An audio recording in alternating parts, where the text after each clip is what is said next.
Robbing, creating, while building, living, thinking, healing, loving, loving, building, writing, while black, black, black. Good morning, good evening, good afternoon, and welcome to another episode of Writing While Black. I am your host, Angela, and we're joined with your co-host today, Ayoka B. Yay! Hello! And today we are interviewing and spending time with a special guest, Tracy Darity.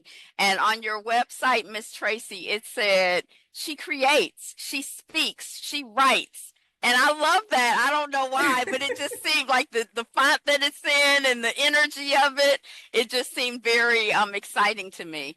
Well, thank you. So is there anything that you want to say by way of introduction in terms of other than she writes, she creates, she speaks? No, that pretty much sums it up. That sums it up. That sums it up. Okay. I read your Justice, He Loves Me Not Okay. book one. Okay. And so I have some frame of reference for your writing style and your writing material. When did you start writing? Have you been writing all of your life? When did you start writing? No, actually, I'm going to age myself here, but in 1997, I think it was, I was at the Essence Festival, and they had a setup for indie, well, back then it was self-published authors. Today we call it indie authors. And so I met Tanana Reeve Dew, Okay. Eric Jerome Dickey, Michael Baisden, and there was one other person that was there that I can never remember who it was, but they all went on to be like really big authors, like real popular and everything.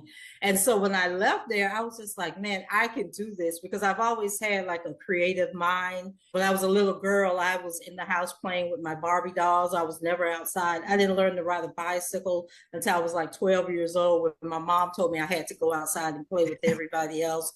If you go in my parents' home today, there's numbers on all the bedroom doors that were the apartment numbers where I was the landlord, and I was imagining that I had all these tenants. And so I turned all our bedrooms into these apartments. So I've always had that creativity in me. So after I met them at the Essence Fest, I was like, man, I could do this. And so I wrote the book, spent about 10 years trying to get publishing companies to accept it. I actually met a talent agent who was like, I'm in between clients that are like actually putting work out, so I'm going to try and help you. And so she started editing the book, and then she had to tend to one of her clients. And so I was just going back and forth, like, how do I get the book edited? I would hire people, they wouldn't do what they were supposed to do. So now I'm out of all this money. And so then finally I said, well, you know what, I'm going to do it scared and see what happens, because it doesn't make sense if nobody likes the book.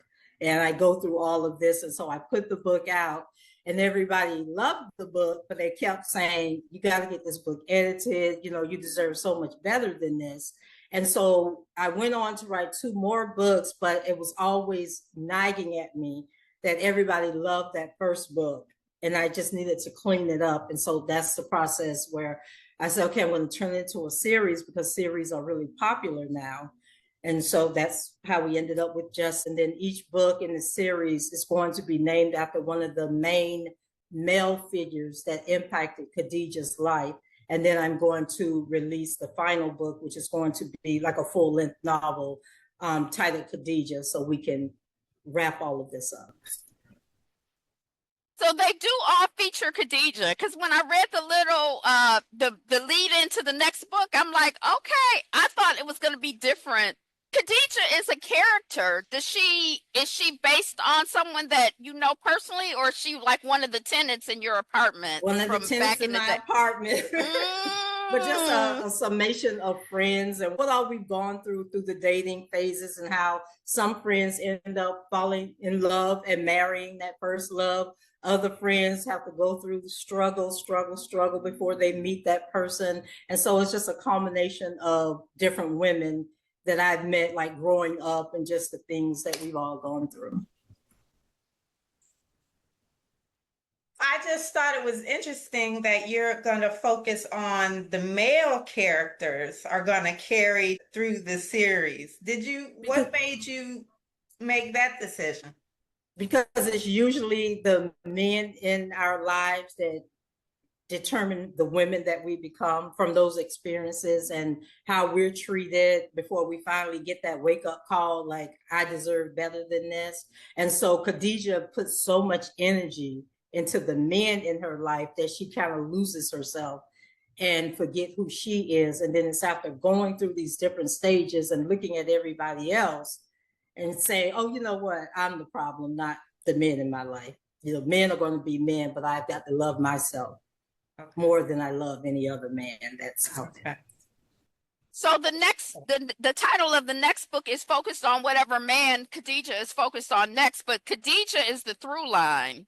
Right. Khadijah Okay. is in every series, and it's Okay. just focusing on the men and just showing how they made her the woman that she ultimately how they shape her, how they influence her. Right. So can you talk about your writing process? I heard you say that when you first put the book out, people were like, it needs to be edited. It's so good. It's such a strong story. It's so good.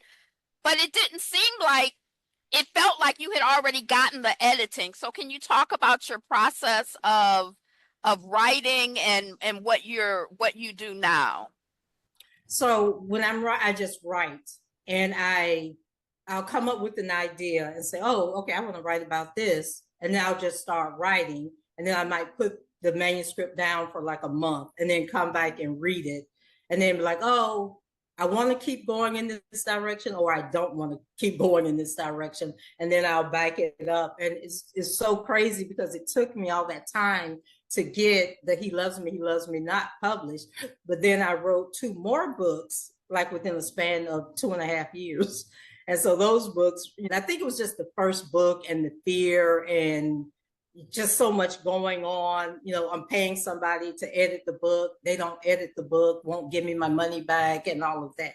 And so it was like, once I got that fear down and out of the way, and then I wrote the other 2 books, I just like wrote the story and put it out there. And that's sort of like, I have multiple manuscripts in the works now, but I just couldn't get away from that first book. And I said, I got to go back and do this book over and give it a second chance. And so do you write every week? Do you write on a schedule? Do you write when the mood strikes you? How do you get the books from your head to out where they can be edited or published? Yeah, it's really the mood, because I can write every day for 6 months, and then I might not write or even look at a manuscript for the next 6 months. It just really depends on the space that I'm in. And when you're not writing, are you reading a lot? Are you a big reader? I used to be a very big reader, like consuming books left and right. And it was like and I think it was when I was in school, because I went back to school to get my master's degree. And I had to do so much reading that once I finished that program, I just never picked up another book to read. And I have this big to be read pile, because I still buy books, but it's just sitting down and actually reading the book is where I'm stuck at right now. But I support authors, I buy books, swear to God in heaven, I am going to read the book, and then just never get to it.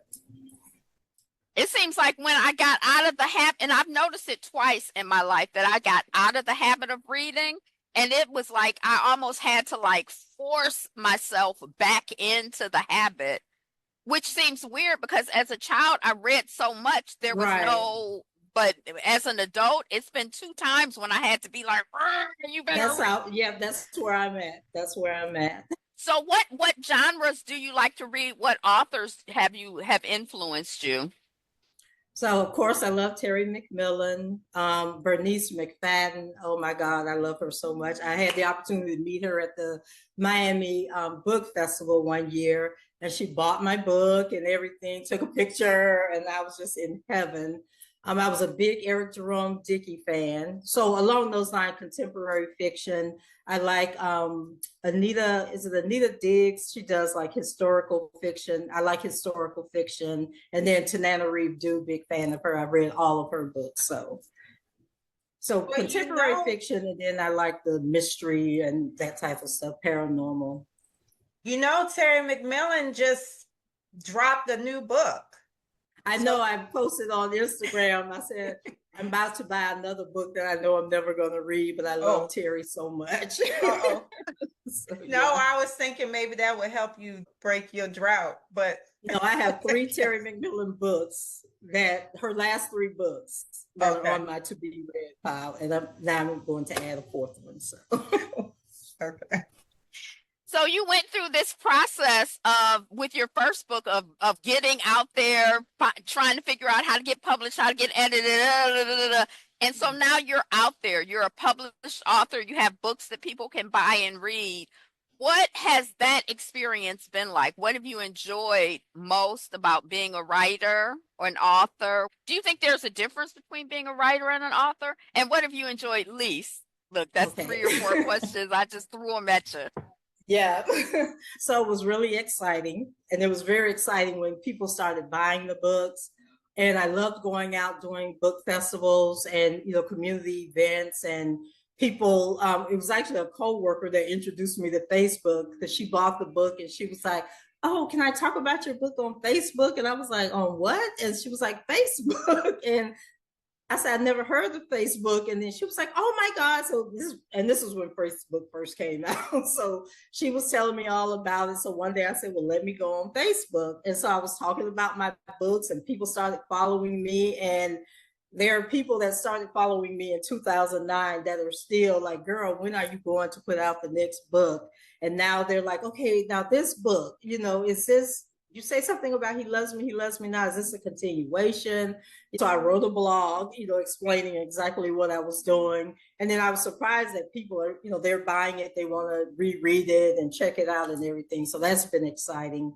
But I love going out to the book festivals, to different events around town where they have like the little pop-up shops and just meeting people, and talking to people about their love of books and that type of thing.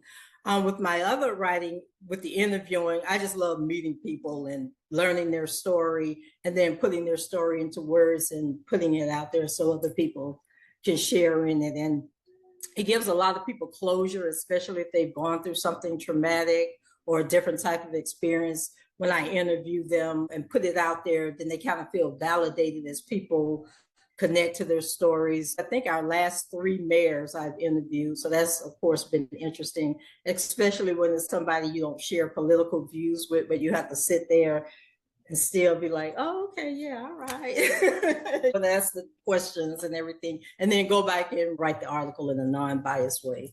So, and I think that I like that the most, interviewing people like in the community and learning their stories. So what's been most challenging, or what do you like least about being an author? The marketing aspect of it.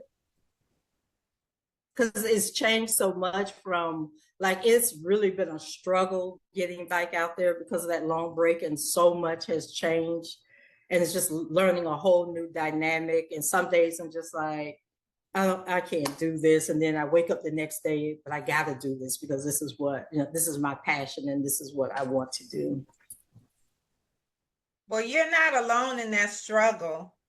The gap in time, I mean, there are people who social media and all of that is their thing, and they struggle too, just because it's a nonstop ongoing process, and you're marketing yourself, right? Not just a book. So it's coming up with your brand and how you want to represent yourself and how to keep it fresh and exciting and engaging. It's a lot of work. It's a lot of work. And I find it interesting because I see people that they create like Facebook groups for authors, and I'm sitting there and I'm saying to myself, how do you have like thousands of people in this group, but it's only about 5 people that actually communicate?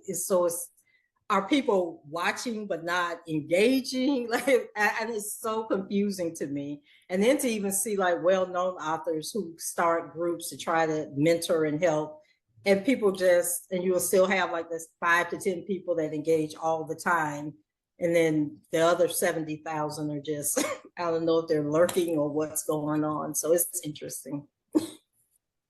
Yeah, I think that's I facilitate a writers group, and in the main chat, there are like I think 50, 100. I don't know how many people, but it's very few people who engage. And I Right. think like on my like the social media platform where I have the most followers or whatever, I think I have like 1,600 on Blue Sky, which is relatively new. And now they're moving it over into Black Sky, and I'm so confused. But Okay. anyway, on Blue Sky, I have like 1,600. If I post something up, and that's where I get the most engagement. If I post something up, I'll get like 0 engagement or maybe 2 or 3 people engaging. But my numbers, when I look at other people, my numbers, for some people, they have more engagement, but it just seems like people, I don't know if they're lurking. I don't know. They're lurking because I have that same thing. I may get no comments or I may get 2 or 3 likes. And then I'll run into people and it was like, girl, when you posted such and such, it's like. But I remember I did a post and I was like trying to remind people what engagement means. Because engagement is interaction. Right. It's not just watching. It is liking, it is sharing, it is commenting. That is the whole purpose. That's how this thing works. Right. And But when you don't do that, it doesn't perform the way, it's supposed to. But flipping to the other side of it, I think like now, for example, I try to push myself to write reviews. I think that my experience of books is very internal. Like for me to like write about a book, I don't know. I read it and I have, but now I push myself to do that. Now that I'm a micro influencer, I push myself to engage, but I engage with people's material, but just it's in my world. It's not like a public engagement. So I kind of feel like I understand in a way, like now that I'm on the other side, I think that my behavior is different than it was when I was not. So I kind of understand. Right, but writing the reviews, that's a different behavior and that's a different function than just following somebody's content and seeing something you like and you sit there and watch it, but for whatever reason, you don't hit the like, you don't share it, you don't do anything. You watch it, but you don't do anything else, which is odd to me. It's not to me though, because even though hitting the like button, or now Instagram has this reshare button, repost like Twitter used to have, but even that seems like a low bar, and I understand, but like there are lots of times when I watch stuff and I like it and I don't hit the button, and it's like I just had to change my mind about it to be like, I want to support this creator, I want to support this work, so I'm gonna hit the like button. It doesn't seem like a big deal, but it's something different in my brain now in terms of how I engage with stuff.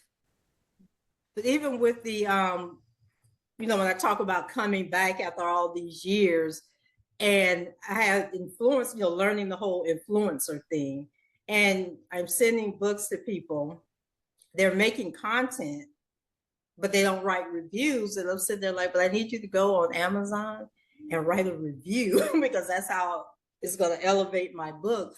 But they don't write reviews. They just make content with the book and then they move on to the next book. And so that's been something kind of confusing, because it's like, do I continue to give books out, because it seems like it's more about their channel than it is about the author. So it's like trying to weigh that.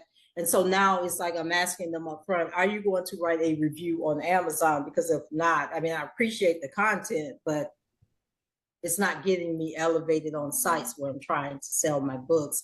And so that's been like a struggle, coming back into this writing thing. Well, I find those are two different types of people. So an influencer, you may send the book and they'll do content about the book, but very seldom do they write a review.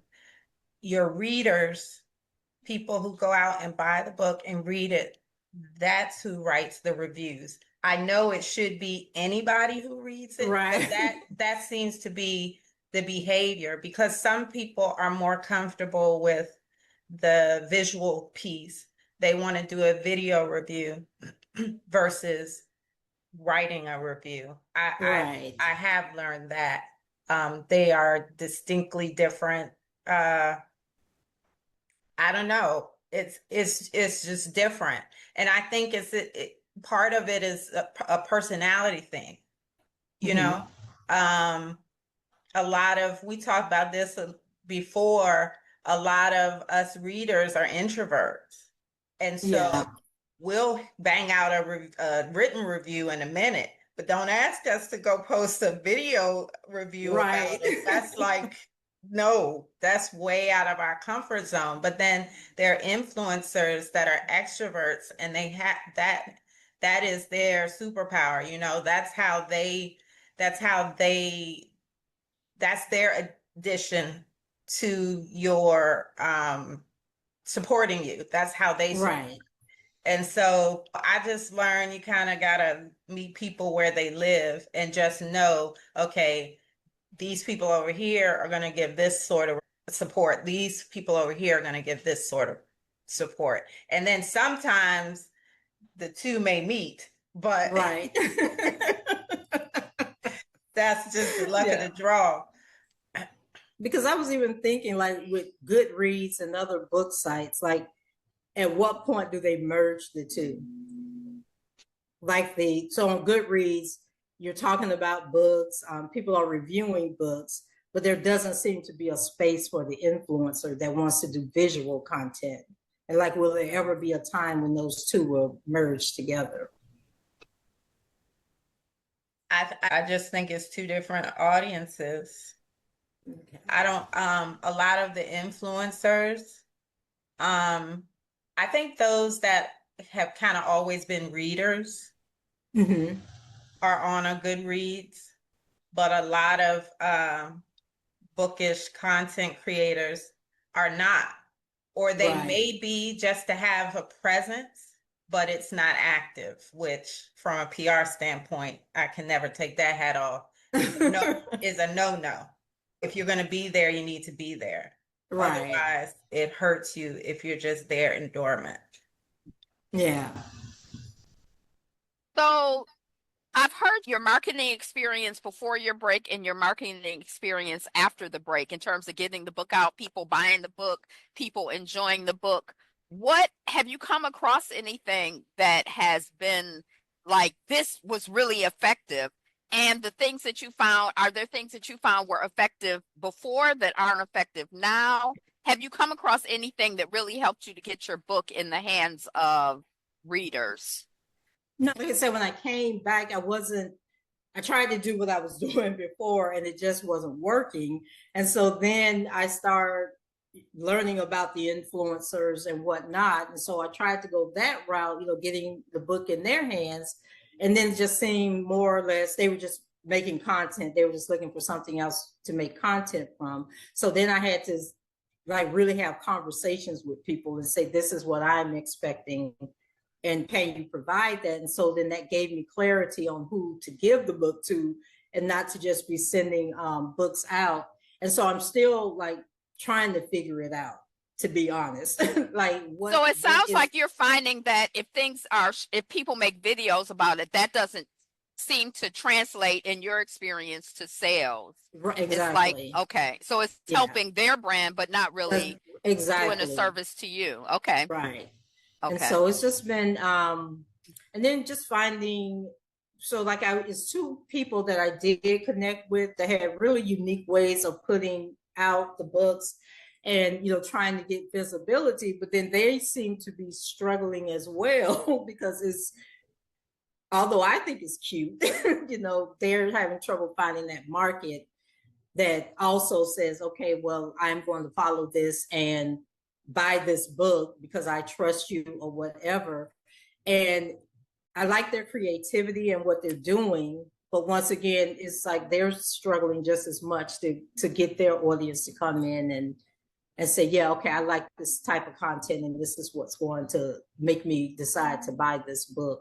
So I'm still trying to figure out what's that the magic potion here to get this going.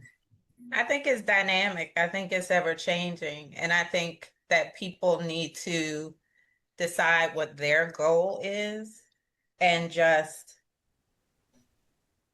do that.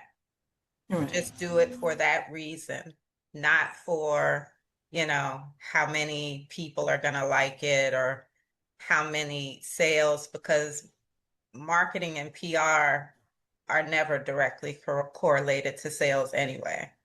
So, Right. so I just think that people just need to do what feels right for them and just focus on that, and it'll work out in the wash. Right. It might not be on your timeline, but we already know what that is. Stuff don't happen when you decide Right. that it's supposed to happen. Right. And that is true. From your social media, it seemed like you recently rewrote the book. Am I right? Is that right?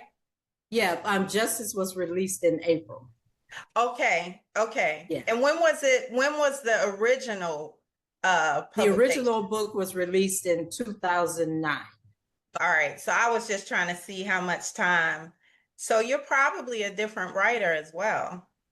Yeah, I think so. Just seeing things differently. I think putting more thought and intention into what I want the reader to get out of the scene, making sure that the growth is evident throughout the book and throughout the characters. And so just paying more attention to that type of stuff. So I wanted to know, of your novels, all of them, do you have a favorite character? Um, Don't feel pressure if you don't. Okay. because the books are so different, Mhm. like totally different Right. writing, everything. It's kind of hard to say. But I guess I would go with Khadijah because that was my first character. So Okay. that's what started it all. Okay. And I want to say it on camera, we talked about it a little bit off camera, but just to let everyone know that your novel Justice, you're working on turning that into the He Loves Me Not series, correct? Right. Okay. All right. So talk a little bit about what you learned. You touched on it earlier, but I want to dig in some more about, because I was fascinated when I saw that you rewrote your first novel. And so I wanted you to share some of what you learned about yourself, about writing, just some of the lessons that you learned. Well, writing isn't as easy as people make it seem. Like you don't just sit down and write a book. It could take, I guess some people do sit down and just write a book in a few days, but it took me a while to write it. And just the whole process, learning endurance, because there would have been a time when I was much younger where I just would say, oh, forget this, and would have given up on it. But as I mentioned before, I was so passionate about it that I stuck with it. And even though I went through all these different trials and everything, and people, I may not have mentioned about the whole editing thing where I told you about the lady who was helping me, who was an agent, but then paying somebody to edit the book, giving them the money, they start editing the book, and then I didn't hear from them for a while. And then when I finally get in touch with her, she was like, well, I just don't know what to do with this, but then refused to give me back my money. And so it was those type of lessons that kind of made me want to put the book down. Then I would just pick it back up, put it down, pick it back up, but just learning about determination and seeing things through and wanting to finish it. And then just using your imagination to come up with these stories and what you're going to add to the story. And I think with my first book, you pull from, or at least I pulled from personalities and people that I actually knew to kind of build the characters. But then when I went to my next books, I was able, to do it all in my head. And because I had people that came to me and was like, is this me in this book? And I'm like, no, this isn't you. And it was like, yeah, that kind of sounds like me. And so I was like, okay, well, I won't do that again. but at least you know yourself. So that type of thing. So it was just like really a learning experience that I really enjoyed. Okay. So you talked about earlier, you mentioned you had some manuscripts in the works. Is there anything you want to talk about, or you want to wait? So I worked at a church. Mm-hmm. So I am writing a book, and it's been hard for me to finish it because there was a youth pastor there, and he and I were really good friends. And he was the one that was saying, girl, write the book. You got to write this book about this experience. And unfortunately, he was like 32 years old, and he died in a boating accident. And it was like a couple of years had passed, and we hadn't talked to each other after I left the church. And we ran into each other. He was doing his doctorate degree, and he wanted me to help him with his dissertation? Yeah, he wanted me to help him with that. So we reunited, became friends. And the last time I saw him, he said to me, write the book. And he died like a week later. And so I just feel so obligated to finish that book. So that's going to be pretty much my account of what it was like working at the church and how it tested my faith in God.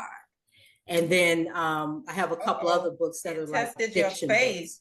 That smelled like some mess. It tested my faith. But I just learned so much like about people that are in church, and like people aren't always in church to find God or to build their relationship with God. Some people want a stage to perform. Your ministry leaders, they want to be in charge of something because they're not in charge of anything else in their life. And just learning that not all pastors are there. Some are there for a paycheck, and just things that members going through things that the church doesn't really address. And it was a lot. It was Tracy. That sounds like a bestseller. I'm just saying. It's was. A lot of people that they've had can relate. Yeah.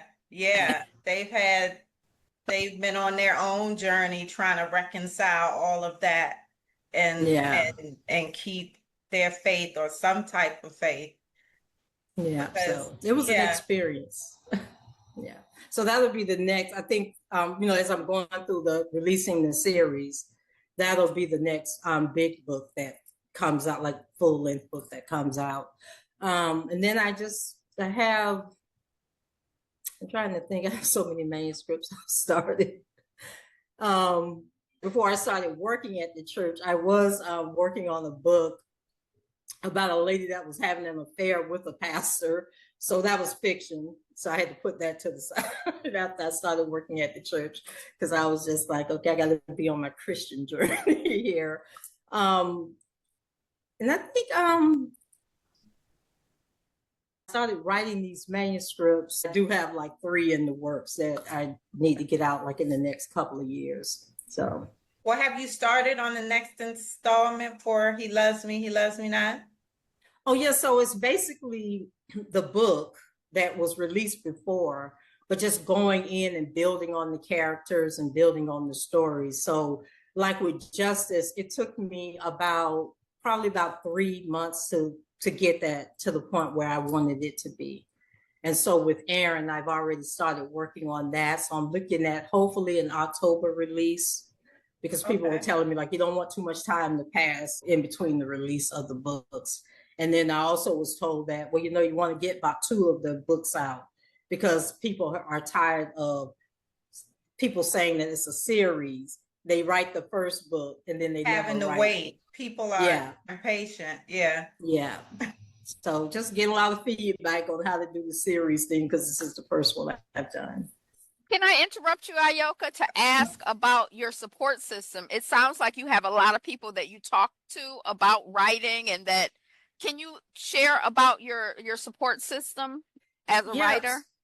Right. So when I originally released my first book, we just built this community, especially once my coworker taught me how to get on Facebook and all of that. So got on Facebook, learned about Goodreads and all these social media platforms. And so people that I built community with back then, like we've all stayed in touch, all followed each other, supported each other. And so, I can go back now and be like, okay, you've been writing, all this time. What am I missing? And then they're like, oh, girl, you need to do this or you need to do that. You get to connect with influencers, do interviews, that type of thing.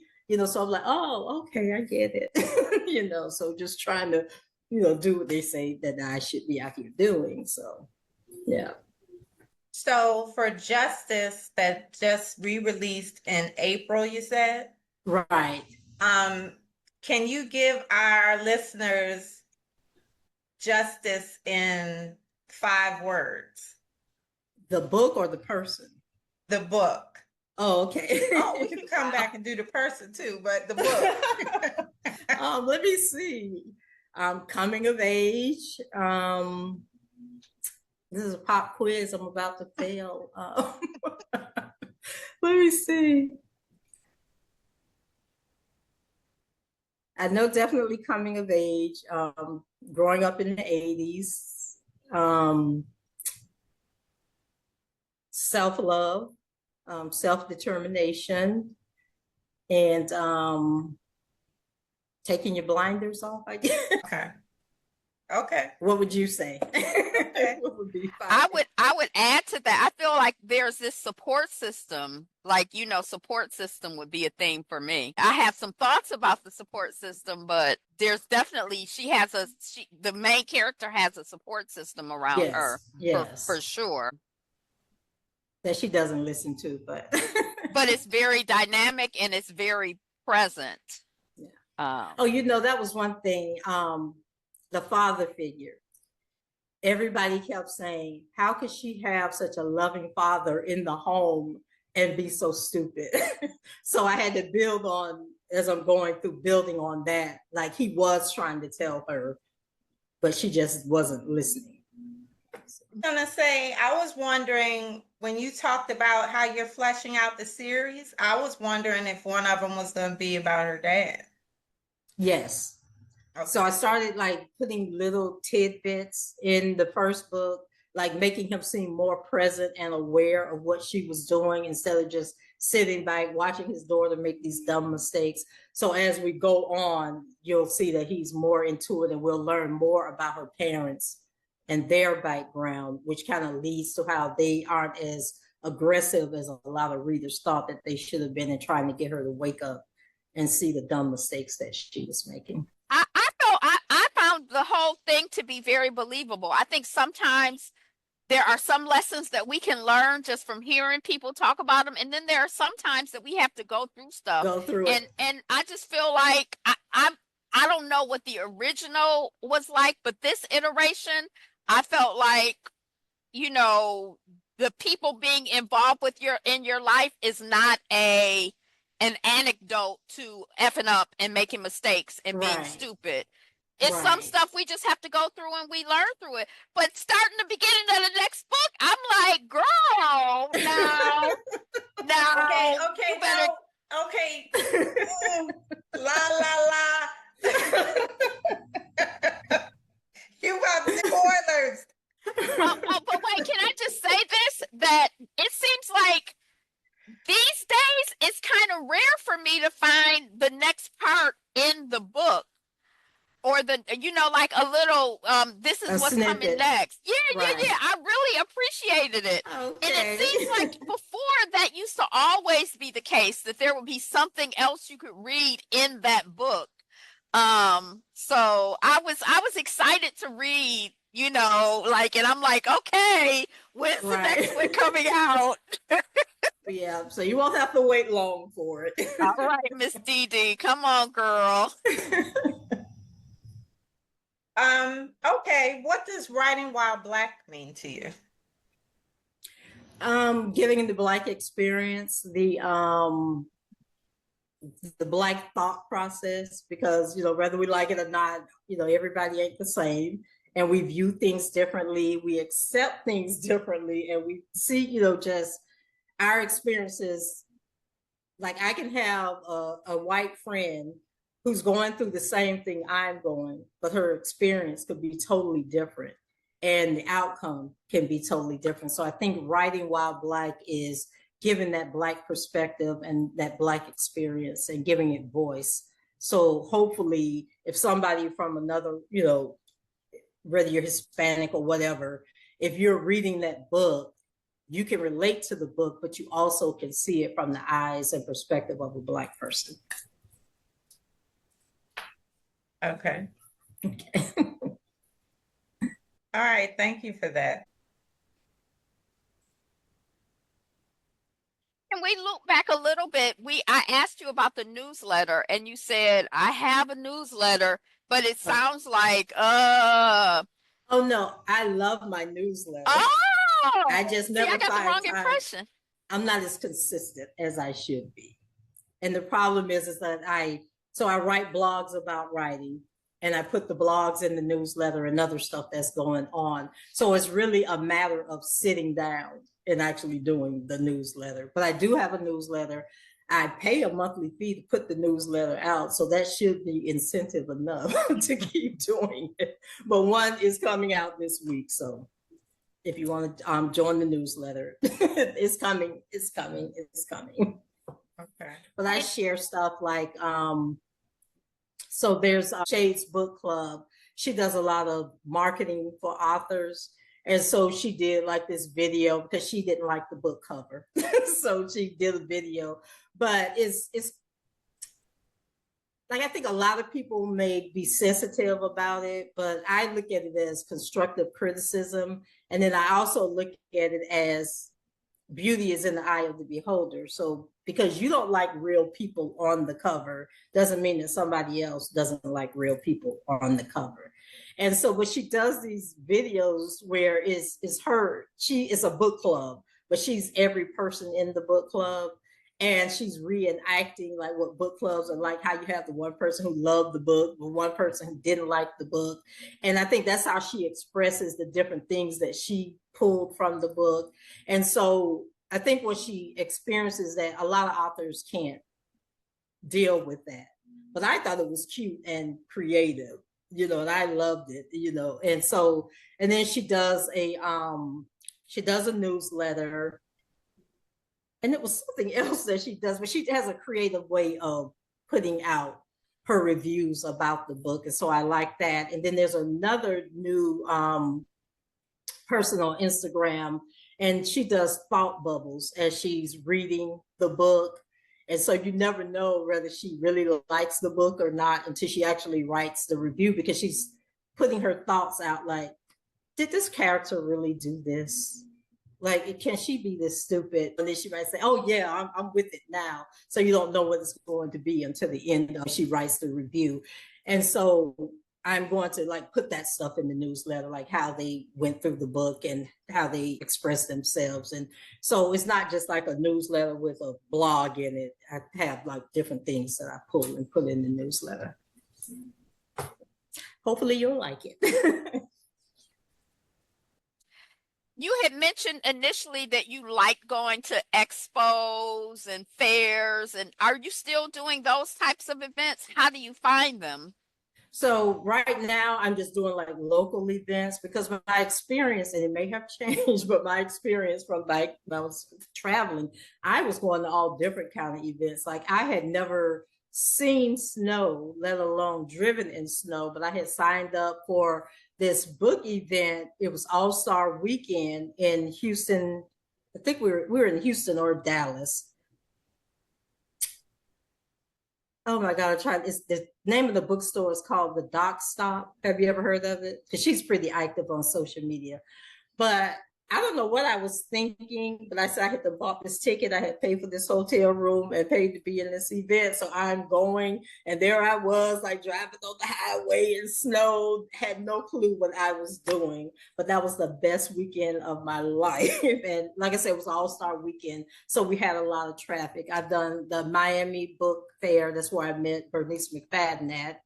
And then I've done book fairs where people were just trying it out and it was nobody there but the authors. And that seemed to have been more the case than anything. So I'm kind of shy on putting out $1,000 to travel and hotel rooms, to be a part of a book event and not know if anybody's going to show up, or you have an event where they have well-known authors in one room, the self-published authors in another room, and nobody comes into the room. And then you realize, okay, we just paid for them to bring, the Eric Jerome Dickey or whatever to this event. Okay. And so there was no support. And so it's kind of hard with the traveling. Like, do you really want to put this money out and may not get anything in return? Right. So I know early on, you had pitched your original manuscript and just went through that process and were disappointed. I was wondering, do you have any regrets about self-publishing? Oh, none at all. None at all. If anything, I would be lying if I said I don't see a traditionally published author and the success that they've had, so I think we all want that success. But as far as taking my creativity away or, being able to put out the book that I want to put out, I still appreciate that about being an indie author. Right. And then I also see a lot of traditionally published authors that had contracts that are now not having contracts. They're going the indie route as well. So right. I think it's kind of balances out, I guess. So is there anything that you wanted to share that we didn't ask you about? Like, one thing that we're going to do in the future that I'm sure we didn't ask you is if there's a passage that you want to read from one of your works. Like, do you have a favorite passage or something that you wrote that you just think, this is brilliant? But is there anything that you would like to share that we didn't ask you about? No, not I can think of. Just buy the book. Buy the book. After people read your work, yeah. what do you want what do you want people to get from reading your work?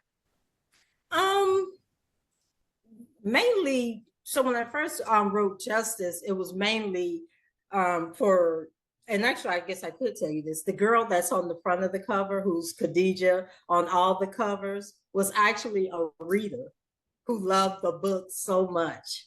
And she wrote me a letter about how it impacted her life. And she was on her way to being a Khadijah, and the book changed her life. And so she became the cover for all the books that's going to be in the series. Yeah.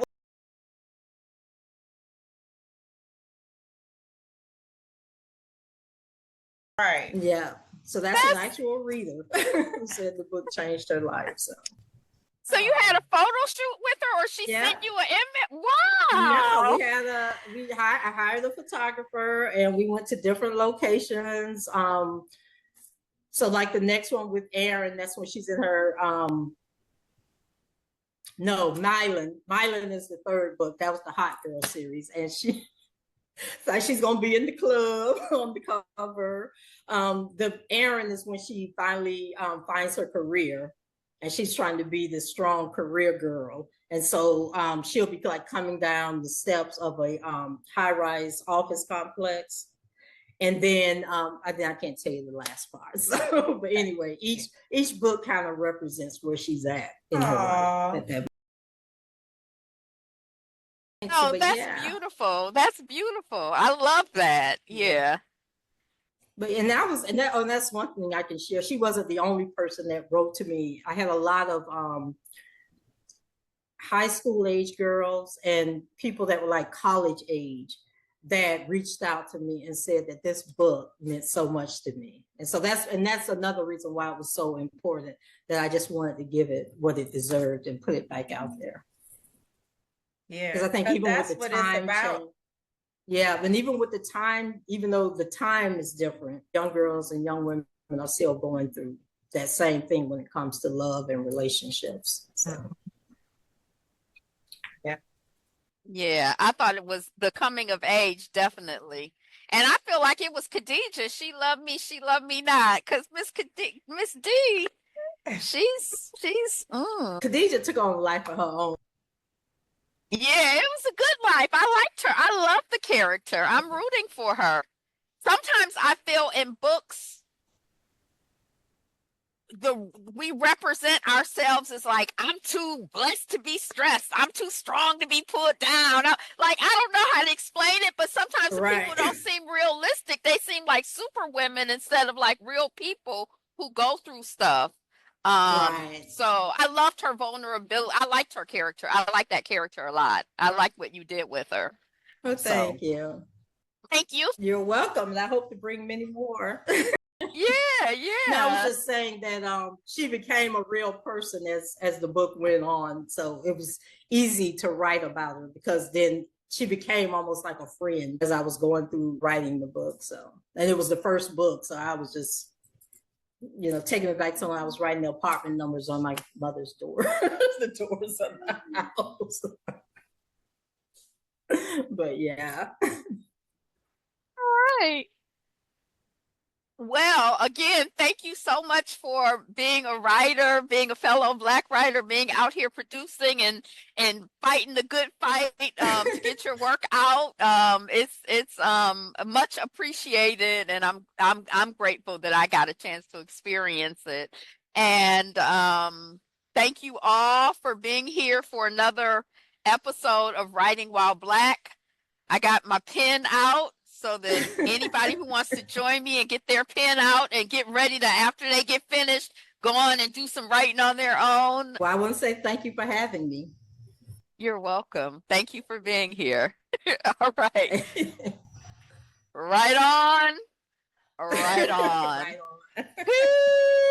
Thanks. Reading, learning, growing, creating, while building, living, thinking, healing, loving, building, writing while black.